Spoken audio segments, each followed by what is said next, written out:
This week on Jerusalem Dateline, who's behind the Palestinian March of Return? Plus, CBN's Scott Ross gets a rare look at the heart-wrenching last letters of the Holocaust. Also, an explanation of why some compare U.S. President Trump to King Cyrus of the Bible, and how Holocaust survivors are getting the help they need. Hello and welcome to this edition of Jerusalem Dateline. I'm Chris Mitchell. Israel's defense forces expect more Palestinians to march on the Israeli-Gaza border during the coming weeks of the March of Return. The leaders of Hamas hope to make Israel look like Goliath during their so-called peaceful border protests. But critics say their border infiltration is part of a larger war against the Jewish state, and that they have plenty of helpers in that war. Last week, 18 Palestinians died when Hamas operatives and their supporters ignored warnings by Israel and charged the border with Gaza. This week, young Gazans are collecting thousands of tires to burn. They know Israel plans to use live fire to protect the border, and the goal is to engulf the area in smoke and flames and obscure the soldiers' vision. Why would they risk their own lives when they have no chance of physically taking back the Arab villages lost in the 1948 war against Israel? Itamar Marquez is the director of the Palestinian Media Watch. Tragically, what they have learned is that dead Palestinians make for good PR for the Palestinian Authority and for Hamas, and that is what this is all about. They want Israel to be forced to fire. They want their people to cross the border into Israel, to threaten Israelis, and to be shot and killed, because that is what wins the war for them. Hamas couldn't pose such a threat to Israel without help. So who's helping them? Middle East analysts say, look first to Turkey and Iran. There are Turkish organizations that collect money for Hamas. We know that the Iranians are also sending money in suitcases, millions of dollars, in order to help Hamas survive a difficult economic period. Middle East analyst Ephraim Inbar says Turkey has a Sunni connection with Hamas, which was founded by the Muslim Brotherhood. And Shiite Iran uses Hamas as a Sunni beachhead against Israel. The Iranians as well as the Turks understand the military power of Israel, and they understand that Hamas cannot overcome this military power only by a strategy of attrition. They want the Israelis eventually to get tired, and their dream is that the Israelis will leave their country. The Palestinians also hope to charge Israeli leaders with war crimes in the International Criminal Court. They're backed by the Arab League in that effort. Marcus says the Palestinians have another helper: international media outlets who don't report that Hamas is a terror group committed to Israel's destruction. And he draws an interesting parallel between President Trump's decision to send troops to the Mexican border and Israel's clash with Hamas. Now, what's significant here is the Mexicans who are going to be facing armed National Guards now, they're not coming to commit terror. They're coming just to get a job, just to get a better life. The ones coming in from Gaza facing Israeli soldiers, they're coming to commit terror. They're coming because they say, we want your country. So-called March of Return. While Palestinians in Gaza are trying to demonize Israel, a major Arab leader took the bold step of recognizing that Israel has a right to the land. Crown Prince Mohammed bin Salman of Saudi Arabia made that statement, and it's just the latest action taken by the Crown Prince that has many asking the questions: who is this new leader, and what does he mean for the world? The statement by the Crown Prince was a first for a Saudi leader. He said, I believe the Palestinians and the Israelis have the right to have their own land. His statement is one of many changes from Prince Mohammed. He's permitting Saudi women to drive. He opened Saudi airspace to a commercial flight to Israel. And earlier, he said the kingdom would be a place for all religions. Evangelical leader Johnny Moore believes bin Salman's changes signal a new day in the Middle East. I couldn't believe my ears, actually, when I was watching the news report where the Crown Prince of Saudi Arabia said directly, verbatim, he said, "This kingdom will become a kingdom for all religions." I had to watch it again. He was crystal clear. Now, when you think about this, I mean, this is Saudi Arabia, and yet there is this new openness. Many explain this new openness as an indication that bin Salman wants to open up Saudi Arabia to the world. One more example, on April 1st, Saudi Arabia issued their first tourist visas. Middle East observers also see the growing relationship between Saudi Arabia and the Jewish state as a sign they both recognize Iran as a common danger. The Crown Prince even called Iran's Ayatollah Khamenei worse than Hitler. So they will stick to anyone who shares their fear from the Iranians. Islamic expert Mordecai Kadar believes Saudi Arabia is living out the saying of the Middle East, "The enemy of my enemy is my friend." They feel much more vulnerable than Israel. First of all, they are closer to Iran than Israel. We have buffer zone like Iraq and Jordan. They don't have any buffer. And the most important thing is that the Iranians want to take over Mecca and Medina to resume the Shi'i caliphate. But Kadar says Prince Mohammed arrested many of his own family and could reap what he has sown. He actually worked totally against the tradition of the desert, of the Bedouin tradition. They will never forget and will never forgive. They are waiting for the moment to take revenge. I'm more than sure. In the meantime, Moore sees the winds of change in the Middle East. It's a new day in the Middle East, and it actually seems like the Prince of Peace is at work. Up next, Scott Ross takes an up-close and exclusive look at the last letters of the Holocaust.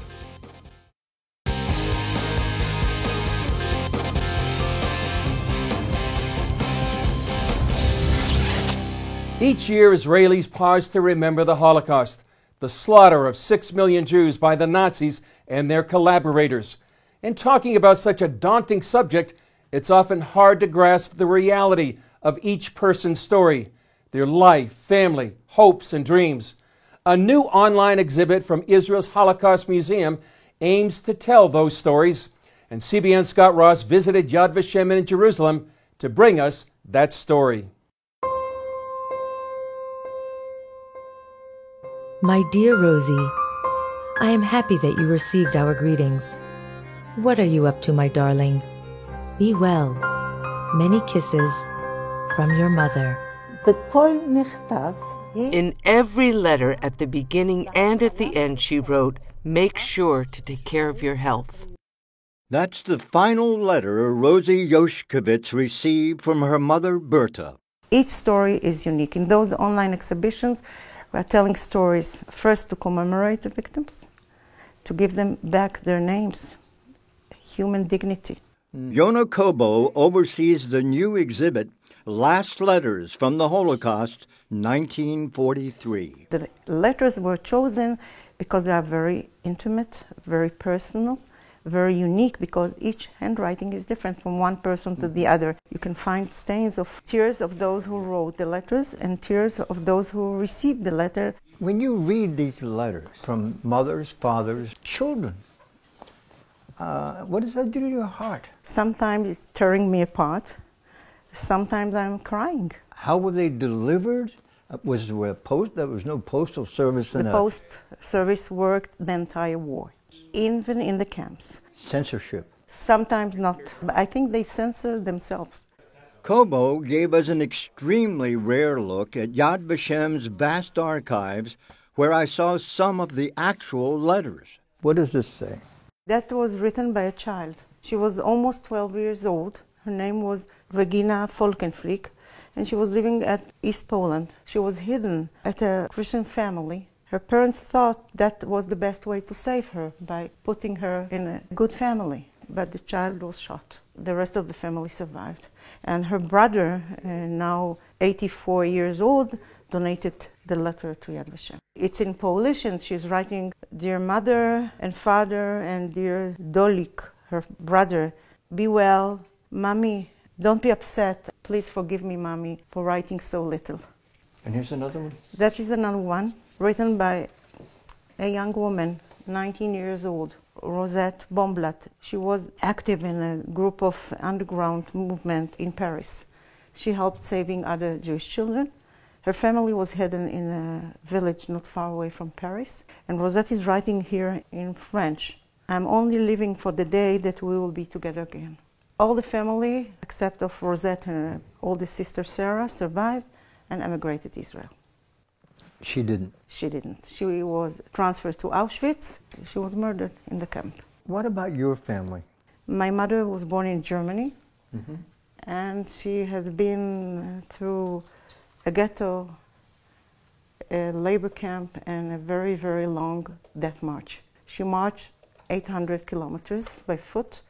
My father survived Auschwitz. And they met after the war was over. And when I was older, like 35 years old, my father remembered to tell me his secret.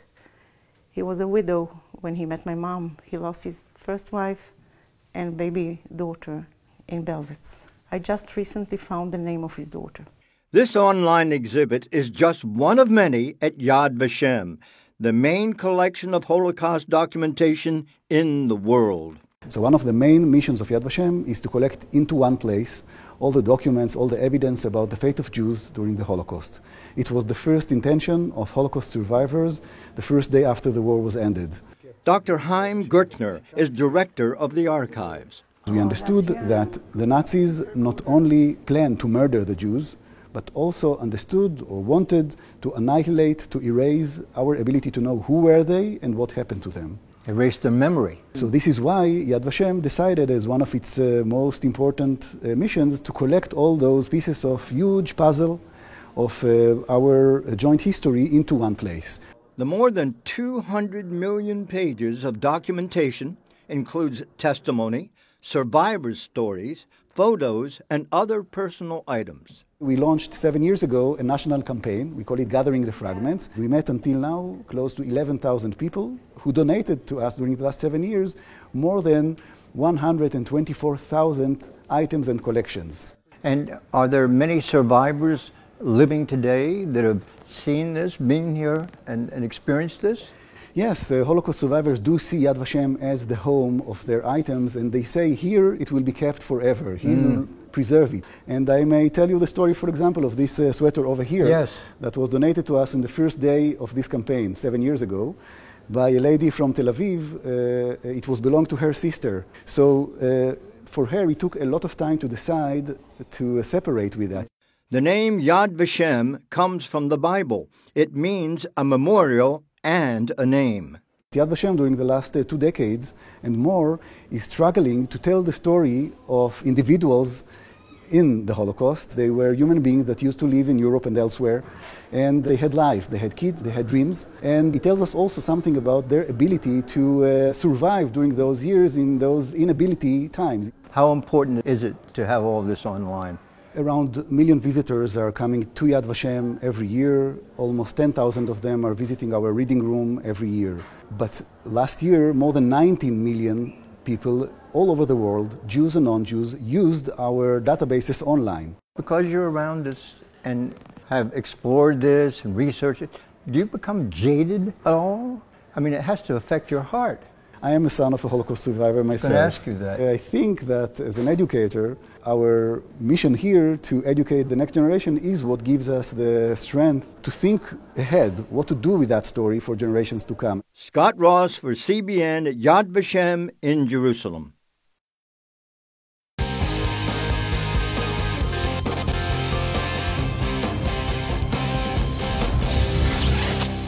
CBN's Mark Martin brings us this interview with the author of a new book. They talk about President Trump, the founding of the State of Israel, and the meaning of Zionism.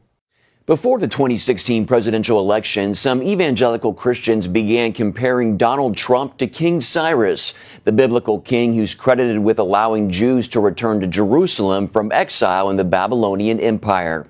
The idea behind the comparison is that a non-believing leader can be used by God to enact policies that help advance the interest of believers, in this case, Christians and Jews. And today we're joined by Israeli author Gil Troy. He is an historian who has written this upcoming book, The Zionist Ideas, Visions for the Jewish Homeland, Then, Now, and Tomorrow. What do you make of all of this? You know, those of us lucky enough to visit Jerusalem know that we don't count in decades, we don't count in centuries, we count in millennia. You're swimming in history. And so when you see someone do something good for the Jewish people, you put them in historical context. And Harry Truman, after he recognized the State of Israel within 11 minutes of its founding in 1948, was thanked. And he said, "I am Cyrus," because he was going back to the Persian king. And so it's not surprising that we would look at Donald Trump, say he did something good for the Jewish people, he did something good for the American people, he did something good for the world, and say, you're part of that historical chain. Well, what are your thoughts about how the Trump administration has acted with regard to the State of Israel overall? So far, he's been a good friend. I think to stand up to the world, to stand up to the bullies of the world and say, look, I'm going to recognize the obvious. Jerusalem is the capital of the State of Israel. Jerusalem is the capital of the people of Israel for 3,500 years, and just embrace it is a great thing, and we should say thank you. And those who are critical of Trump should take this opportunity to say, you know what? I'm critical of him on A, B, C, D, but on this, I thank you. And it hurts me that some people have allowed their hatred of Donald Trump to, dare I say, trump their love of Jerusalem and love of Israel. Well, your new book, The Zionist Ideas, Visions for the Jewish Homeland, Then, Now, and Tomorrow. Explain to us exactly, what does Zionism mean, and why should Christians care? Zionism goes back to Mount Zion. It goes back to Jerusalem, which is the heart and soul of the Jewish people, but also is, of course, so important to the Christian religion, too. And Zionism says that the Jews, first of all, are a people. We're not just a religion. We're this mix of religion and people. And as a people, we have a tie to a particular homeland, the Holy Land, which doesn't mean others don't also, but we have that deep, deep tie, and that we have the right to establish a state on that homeland. So it's peoplehood, it's land, and it's statehood. And Christian Zionists should embrace Zionism for two fundamental reasons. First of all, it's one of the great stories. A story of a people beaten up, broken down, persecuted, almost destroyed, and coming back. Talk about redemption. Talk about renewing your faith in God and in peoplehood. That's an amazing thing. But more than that, at this age in America, when we're so divided, when we're looking for inspirations, when we need to remember the core values of the American revolutionaries, the core values of democracy, this is a story of democracy. This is a story in the Middle East, in the hostile Middle East, of democracy flourishing, of a country that has shared values, shared interests, and now shared challenges in building a democracy that America and Israel can be together. So I think that Zionism is an opportunity for us to remind us who we are as a biblical people, as an ideological people, as Democrats, lowercase d, people who believe in democracy, and as idealists who want to make the world a better place, be it here in the United States or in Israel. Why did you decide to write this book? I mean, do you feel like God put it on your heart? I feel like in 1959, when a first version of this book came out, the State of Israel was very fragile, and the conversation about Zionism was very robust. Now, unfortunately, the conversation about Zionism has turned very fragile, even though the State of Israel is robust. And I want to bring back that conversation about these ideas, about who we are as a people, and how we can be in partnership together to make the world a better place and to make our lives better. And it comes from God, it comes from the Bible, it comes from democracy, it comes from America. These are all the fundamentals that help us find meaning in our lives. And I want to push the conversation, not just from the political conversation, but to the identity conversation. How do we, Jewish or not Jewish, looking to this place, this Holy Land, get inspiration? How does it give us meaning? How does it give us anchors in this crazy world of me, my, more? This is about us. This is about God. This is about the history. This is about tradition. This is about meaning. Up next, see how Christians are helping two survivors of the Holocaust.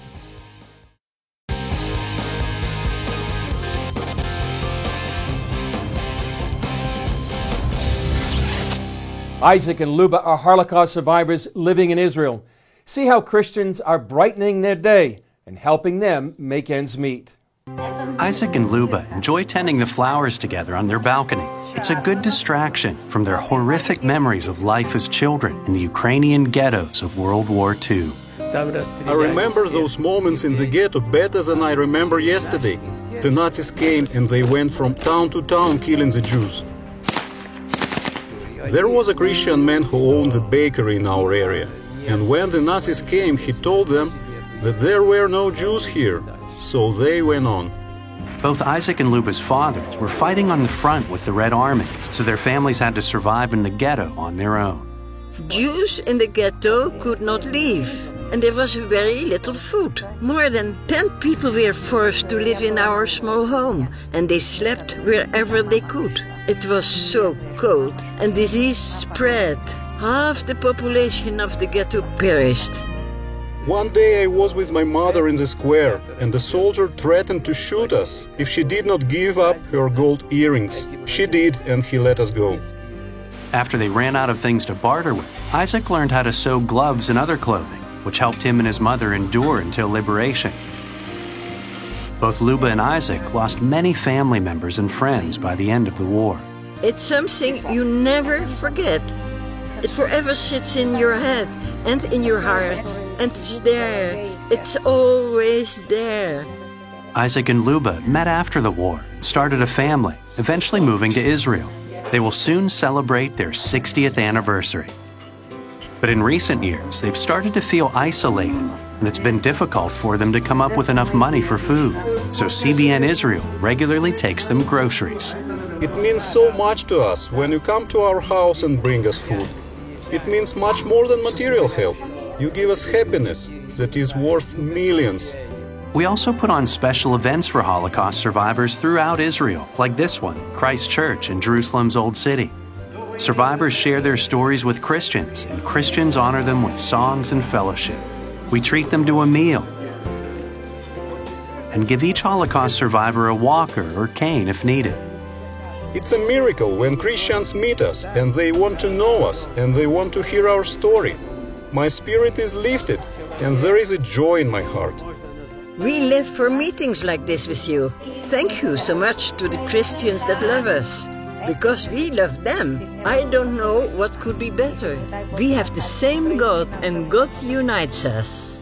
Well, that's all for this edition. Thanks for joining us. Remember, you can follow us on Facebook, Twitter, Instagram, and YouTube. I'm Chris Mitchell. We'll see you next time on Jerusalem Dateline.